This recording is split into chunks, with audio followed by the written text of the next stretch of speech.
तो संत मिलन को जाइए तजमाया अभिमान, और जो जो पग आगे बढ़े कोटिन जागे समान।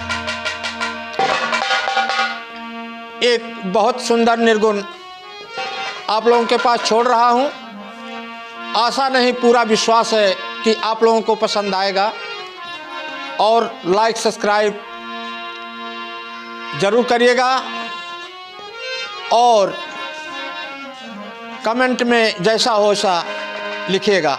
धन्यवाद। मनवाला हरि, मनवाला हरि, धर्मवा बिगाड़ दिहलस। मनवाला हरि, धर्मवा बिगाड़ दिहलस।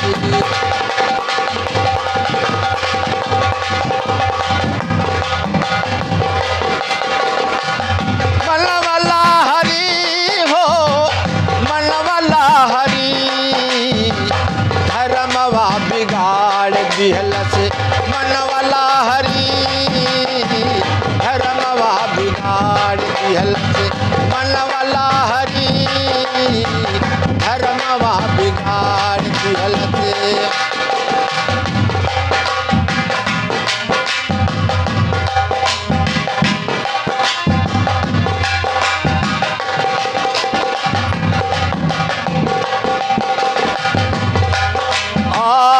पूरी मिठाई वकरे मन ही न भावे।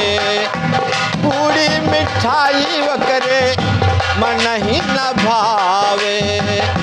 मन ही न भावे वकरे मन ही न भावे। दूध मलाई वकरे मन ही न भावे। रोज रोज मांगे, रोज रोज मांगे वह मीट मछली। धर्मवा बिगाड़ दिहलस। मनवाला हरि, धर्मवा बिगाड़ दिहलस।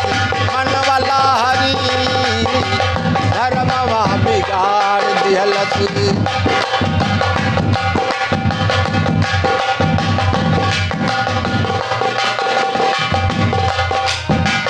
मनवाला हरि, मनवाला हरि हो, मनवाला हरि, धर्मवा बिगाड़ दिहलस। मनवाला हरि, धर्मवा बिगाड़ दिहलस। मनवाला हरि।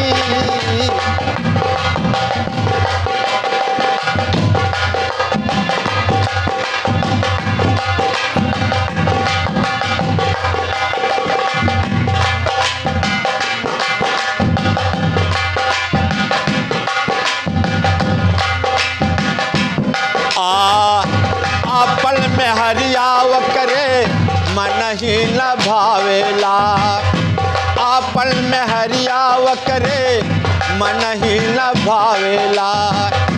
मन ही न भावेला हो, मन ही न भावेला।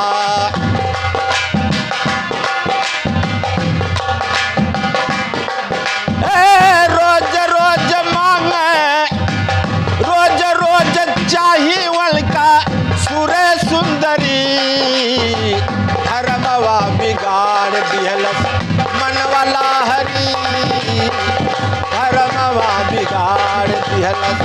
मनवाला हरि, धर्मवा बिगाड़ दिहलस।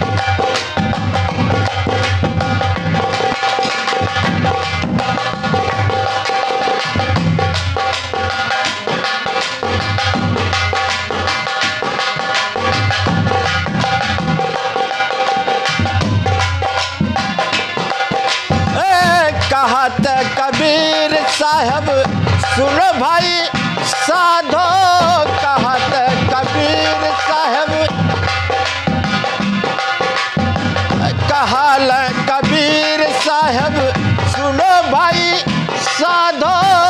कहल कबीर साहब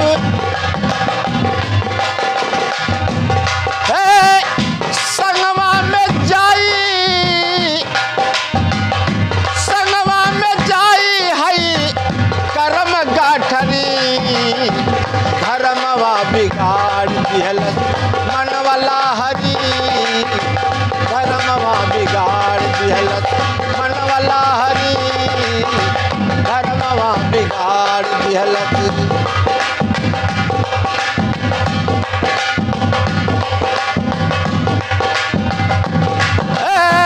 मनवाला हरी हो मनवाला हरी धर्मवा बिगाड़ दिहलस मनवाला हरी धर्मवा बिगाड़ दिहलस मनवाला हरी धर्मवा बिगाड़